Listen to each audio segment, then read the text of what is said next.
Don't mind ha, because don't mind nyo lang ha, kasi ako lang naman ang kakain nito, kaya anyhow lang akong mag-cook nito. Tsaka hindi ko nagagandahan yung pagpa-fry ng egg o whatsoever, kasi hindi naman amo ko yung kakain, ako lang naman. Quick cook lunch lang, Mike. Ito. Okay? Yan lang yung itlog. Ipa-fry ko lang yun. Nilagyan ko lang siya ng tiny oil kasi yung pork ay very oily na yon. Once na ito ay maluto na, ilalagay ko na yung pork. Barbecue pork. Do some scramble first. Ito iluto na, lalagay ko siya sa isang side para naman yung pork belly ang aking lalagay, and then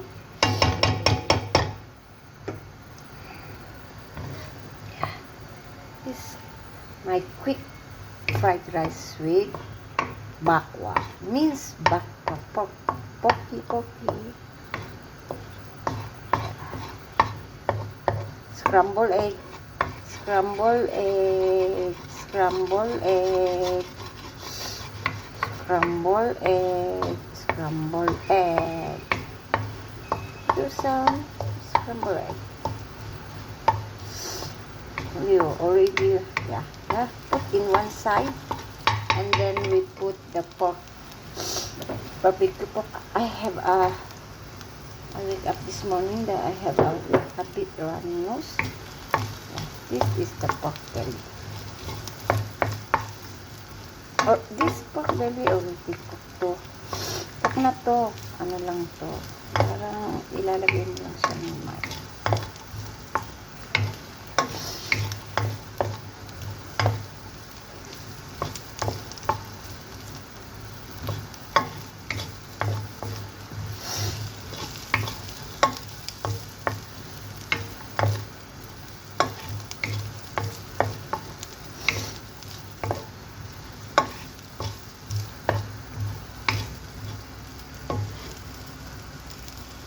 Ilalagay ko kaya ang apoy para mabilis lang.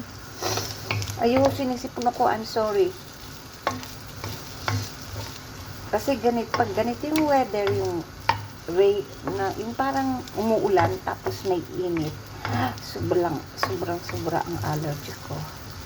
Allergy ako dyan. Tapos allergy din ako sa kapag sobra ang init naman. Sobrang init na ako nasa araw. Yan, allergy din ako dyan. At ang isa pa, sa gabok. Ang matindi kong kalaban sa gabok. Yung pati mata mo ay pati mata mo ay magte-teary eye. Tapos yung sipon mo. Tapos yung pagbahin mo. Oh my God.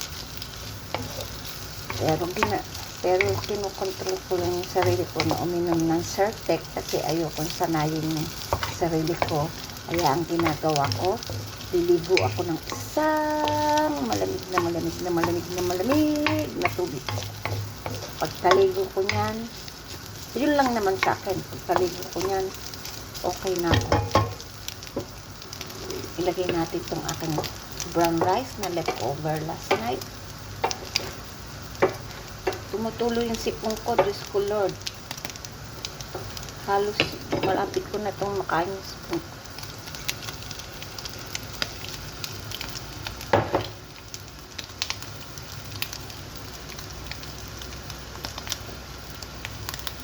Ay, mayroon pa palang tira na kanin. Sa pero kasi lahat na natin.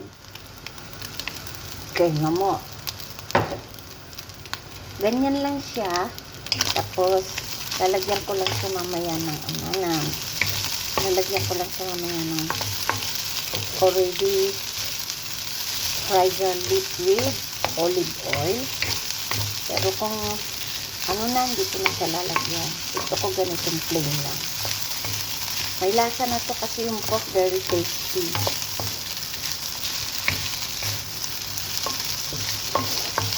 Sakat lang ako ng lettuce na vegetable.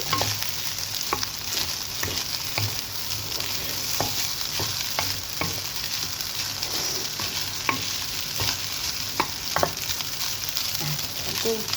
That's it. Ganyan lang ang fried rice ko. Very easy. Pero lagyan natin siya ng kaunting white pepper. White ground pepper.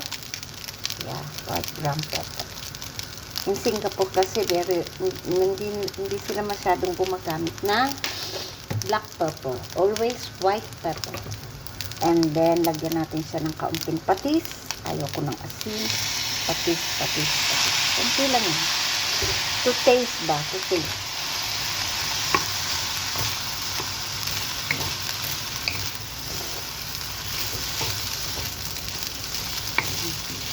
This is my lunch. My quick lunch. Quick lunch.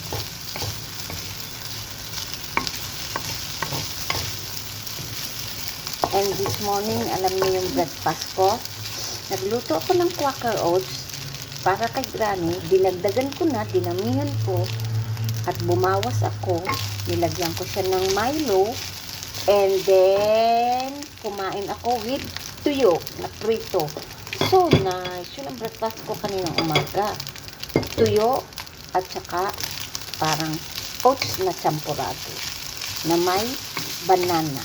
Yun ang breakfast ko. Hindi ko nga lang siya nabidyohan kasi nanonood kasi ako sa YouTube.